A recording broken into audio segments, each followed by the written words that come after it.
Goosey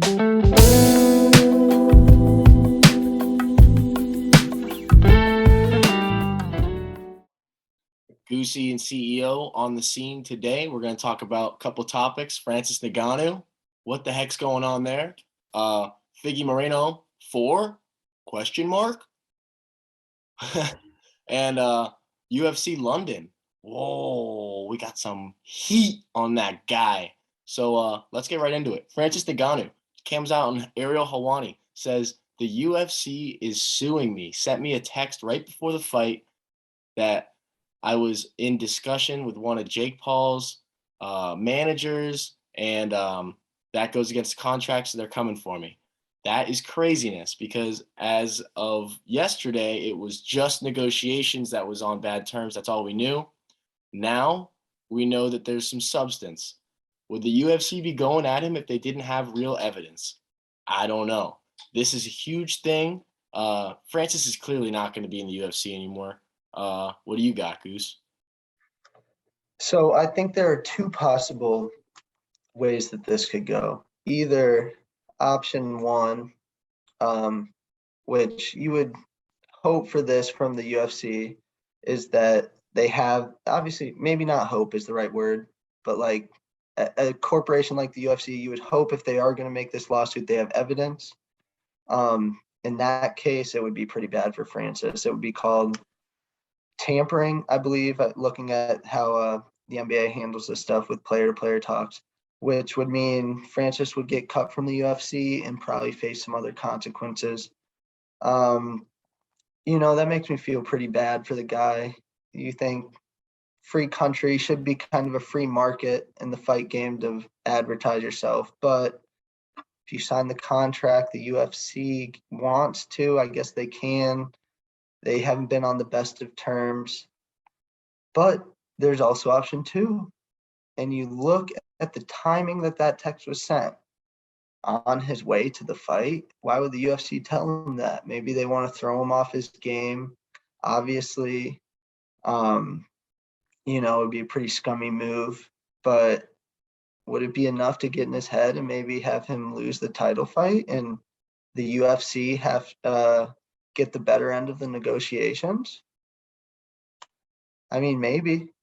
So, there's going to be a lot coming in the future. I think this lawsuit probably gets drawn out, and yeah, but I don't really see Francis coming back to the UFC after this. I think that next heavyweight title is going to be for a vacant belt, and that's interesting. Could we see that gives a free pass to John Jones coming back if that's the case, whether it be against Gunn or Stipe. But a pretty interesting option for heavyweights when they haven't really been that interesting lately.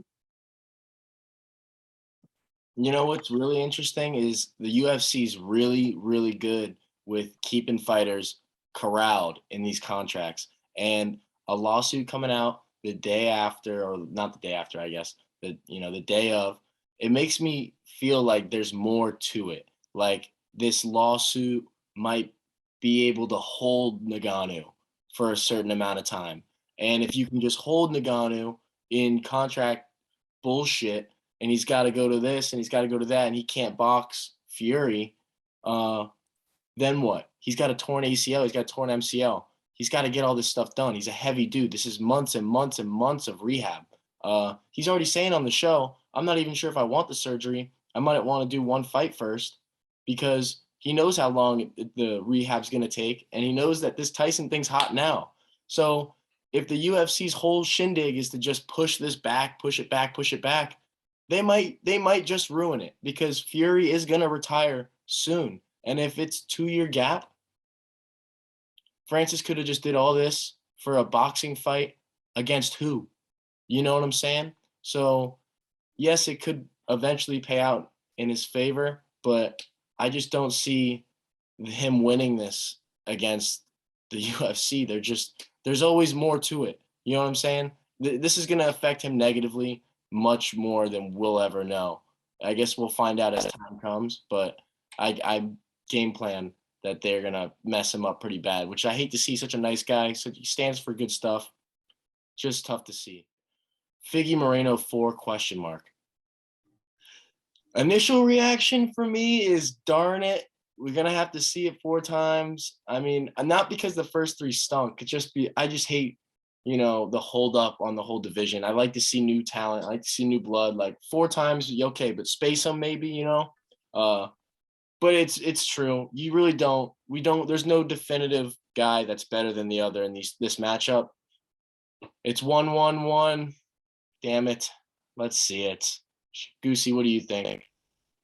Yeah, so coming from a Brandon Moreno fan, I think obviously you would like to see these guys fight new blood, but the UFC has kind of brought it upon themselves. When you have Brandon Moreno tapping him out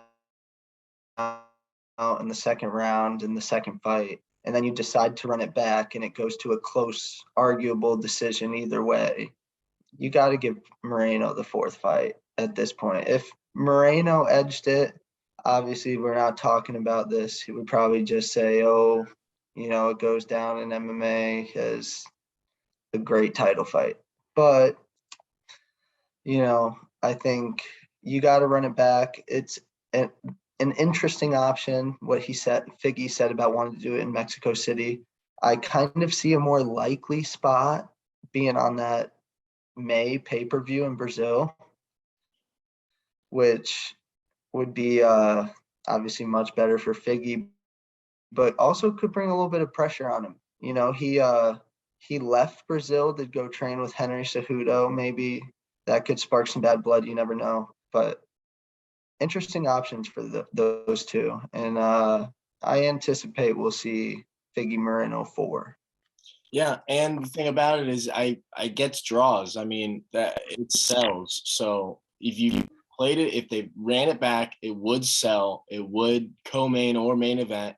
It could have a spot that would entertain fans on a decent card. And that's to say the least. I mean, I was sitting on the couch and my buddy's girlfriend was like, "Oh, I really want to see these little guys like."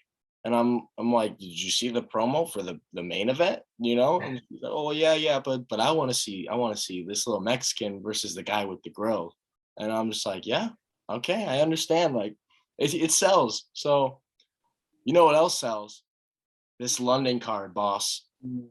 Ooh, serious heat coming from 2 guys that are serious fans, riders to say the least.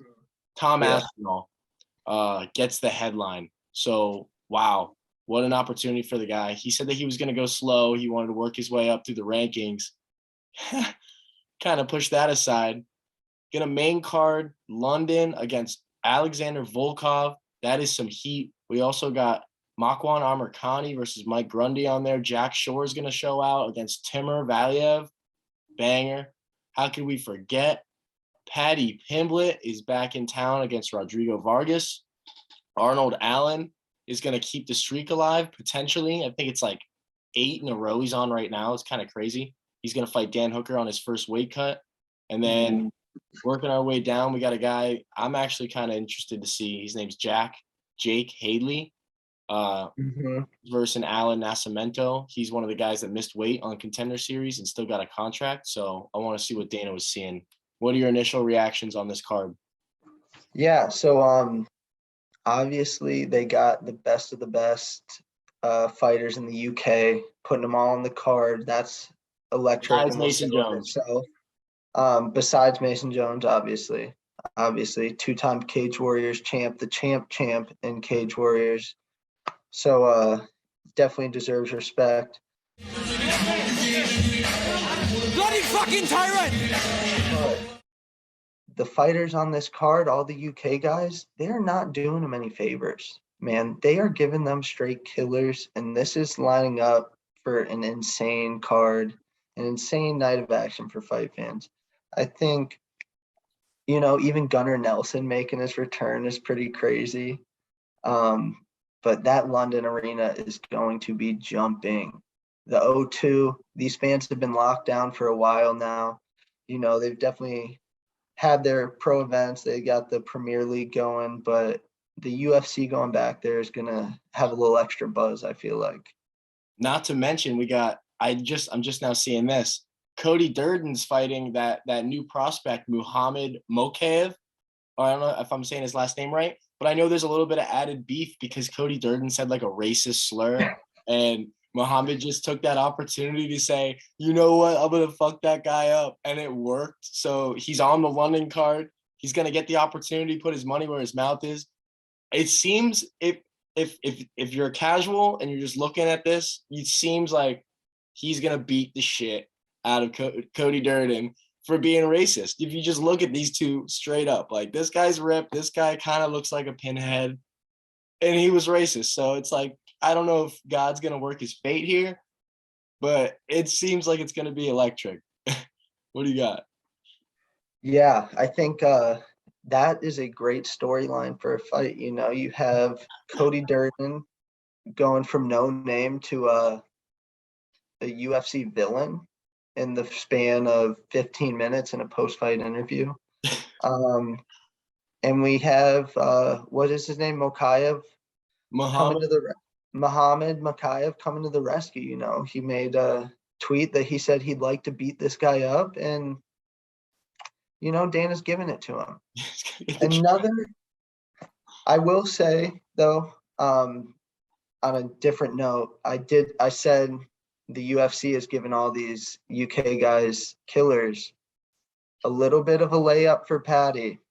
A little bit of a layup for Paddy. What do we got there? Are we trying to build the boy up? Are we taking the slow route? Because this guy is saying he's going to be a champ soon and all that. Give me them teats, boy. Let me milk them teats, boy. Jeez, man. Dana White comes out, says he's going to give him Flash Gordon.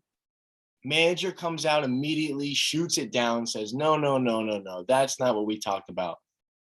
A couple hours later, we get Rodrigo Vargas. Not a good look. Flash Gordon, yeah, that was a test. The only thing was it didn't work to their favor because, you know, he is real. Flash Gordon is a real opponent, and he was gonna test Paddy, to say the least. And I'm not sure if that fight was smart on Paddy's perspective. Like, you know, it's probably not smart to fight Flash Gordon, but it's just not a good look for Dana White to come out and say the opponent, and then for you to just say, nah. What do you think? Yeah. Obviously I liked Paddy going into it. He came on the scene and was just seemed like he had this huge following. He was good on the mic, had a real good performance. But everything from that fight, man, he's been like kind of taking no prisoners. He seems like he's disrespecting everyone, not really trying to make any friends. And that would be okay if he's kind of going out and fighting and backing it up, but he fought last May and I haven't seen him since.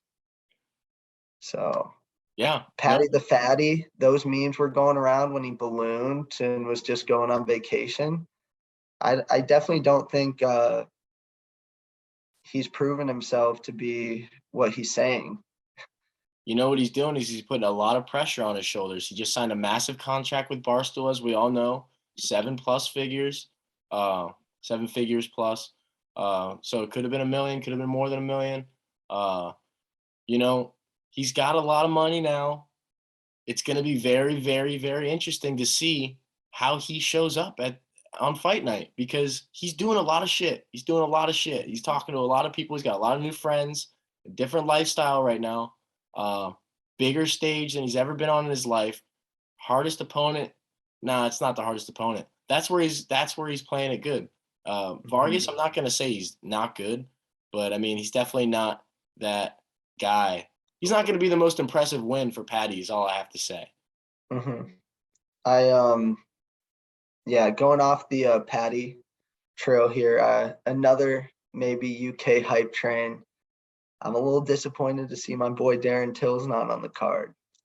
You know, I was hoping we could get a headline between him and Uriah Hall. They already booked that, but I haven't heard about it since. You know, I'm wondering where he's at. He hasn't fought since last May. He tore his knee up, and he's due to be back soon, man. We got to get some news on the boy from Liverpool. So a little bit disappointed that's not on the card. Other than that, phenomenal card. Very much looking forward to it. And yeah, that's my takeaway from all this. Yeah, no, let's wrap it up. I mean, last thing for me is I am so entertained and excited to see Dan Hooker make weight, because that guy already shrinks it real bad. So, I mean, I don't know what he's gonna look like. So I guess I'm just excited to see if he's alive on weight. Yeah. On Dan Hooker, that guy's a badass, man. Still mean, savage. Still savage. He fights anybody, anywhere. He just went to Abu Dhabi on short notice against Islam Makhachev. You go, all right, Dan, it didn't really work out for you. You know, we respect the move. Let's tone it back, go down to 145, see what's next. What's next? He gets maybe the most underrated prospect in the featherweight division in London when he's from England. Like, this guy always steps up to the plate. UFC fans, MMA fans, we got to respect this guy. Win or lose, Dan Hooker puts it all on the line, and you know, he could be the real BMF. Yeah, no, facts. All right, let's wrap it up. We're out. That's the news. We're the geeks. CEO here, Goosey over there, over there. We out.